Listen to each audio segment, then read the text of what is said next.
Good morning, sir. So my name is Rosan M. Katabe and I choose recreational activity. Now, sir, I am going to cook.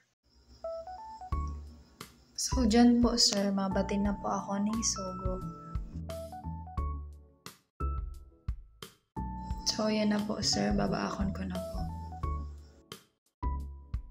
So, kung napapansin mo, sir, medyo nahihirapan po ako. Natatakot po kaya ako na mahulog siya sa iba. Charis. Hindi po kayo ng pinaka-easy para sa ko na lutuon, sir, kaya medyo nahihirapan tagilid. So, kung nahihiling mo po, sir, mababaak na po siya. Ayun, nabaak na po siya and nagtalsik po siya sa kamot ko.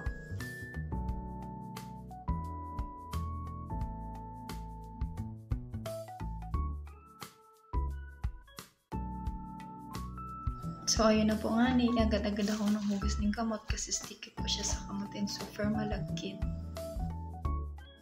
So, dyan, sir, is magtitimpla na po ako ng aking na-mix na egg.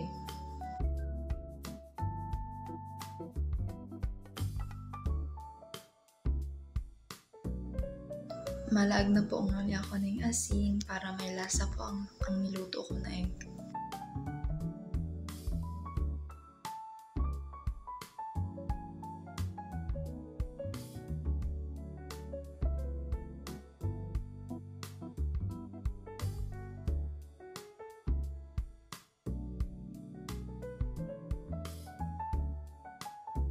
So, kung naririsa mo po, sir, dakula po ang sa kuyang kaganan kasi po hugasan po ang mga saladit. So, ayun na gani, sir, naglalaag po pala na ako ng magic sarap pag nagluluto ng egg kaya po medyo may tama na ang payo ko, sirs.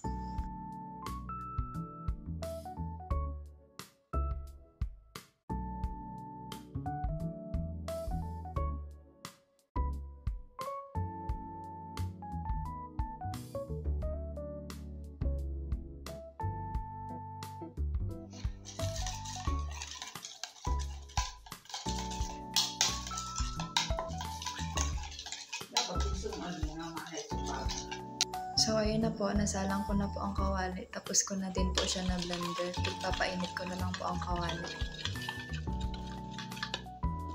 And share ko lang, sir, duman pa lang ako nagluto kasi mayo na po naman ang gasulmi.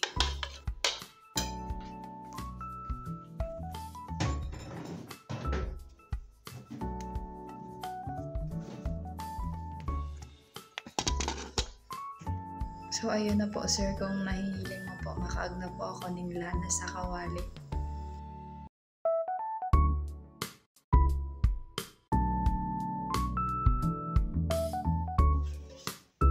And ilalaag ko na po, sir, sa egg kasi mainit naman po siya.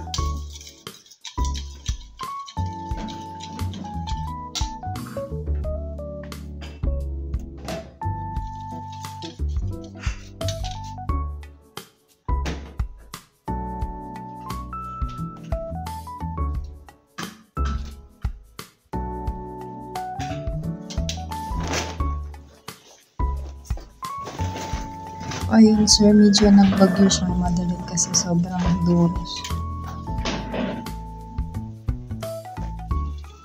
And finally po, nakaag ko na po si sugok sa kawali.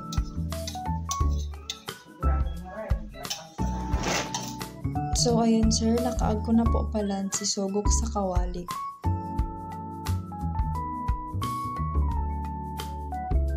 So, kung nahihiling mo, sir, papadakol ko lang po siya para hindi man po siya masyadong manipis.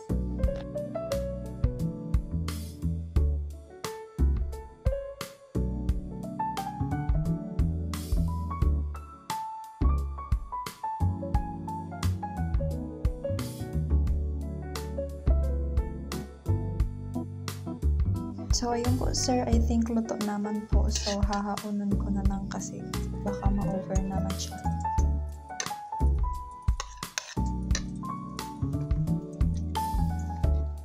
So, ayun na po, sir. Tapos na po ako magluto and kukuanan ko na po si kawali para ikaag po sa taas. So, that's all po, sir. My recreational activity. Thank you for watching, sir. Po, sir, kumakain na po kami ng